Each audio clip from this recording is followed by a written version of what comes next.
Okay. All right, so we're gonna talk about some squat technique. This is one of the more difficult lifts to teach correctly. We wanna make sure that we're all talking about the same types of techniques and key words. We're all gonna have our own little flavor on it, but we need to make sure that we are adhering to the same basic principles of the lift.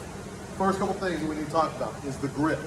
We need to make sure that we have a good tight grip, just a little bit wider than the shoulders. The width is gonna depend on shoulder mobility of the athlete, but we wanna get them as close as we can comfortably, maintaining a really, really tight grip, okay? See the width right here? Just barely outside of his shoulder. If I were to look at it, go ahead and pull yourself underneath it.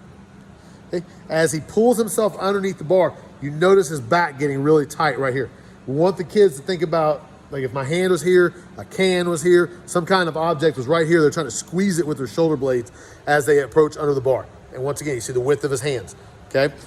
And we're in competition, I would even like them to be closer, but this is a great, comfortable grip for him with his shoulder mobility, okay? The next thing is I want to talk about his head placement. Where his head is, we do not want his eyes to go up. I know that's something that we were all pretty much taught, was getting your eyes up and looking up. We want to have our eyes to the horizon, which is pretty much straight ahead to down. I teach all the power lifters to find a spot on the bench in front of them. So the next part is when they get ready to take the bar off the rack, okay? He's got a good grip, everything's good tight, shoulders good tight, he finds the spot he's gonna look at.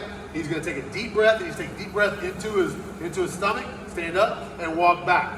Okay, once he walks back, just a couple steps, get set, ready to go. So it should take more than 3 or 4 steps, or just a couple seconds to get set. His eyes are where they need to be, and he'll begin to squat on the command. Squat down, he's gonna go down, he gets parallel, right about here, up, driving himself up, one rack forward quick, okay? One mistake a lot of our athletes make is when they come out here, let me show you, I'll do this one.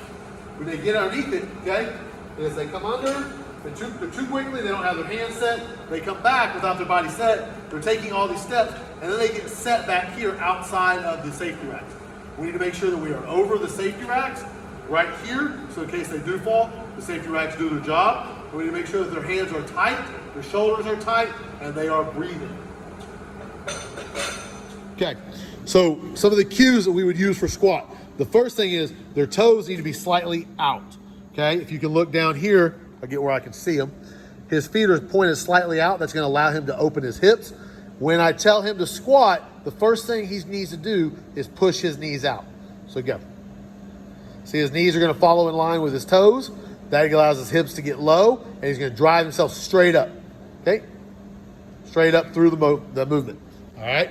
The next thing is as he's doing it, you notice his knees will come slightly forward, but we do not want them to extend out past the toes. Go ahead and squat for me again. As he's coming down, the hips are coming down, the bar is coming straight down over the midfoot, right here. See how his knees are not very far over his toes? He's hip depth and up, okay? All right, we're gonna do this one more time, and I'm gonna show you what proper depth is. He's gonna get down below parallel. Gonna get down there, okay? If you notice this crease right here, we want it to break the plane of that hip joint right there and up. That is proper depth as well.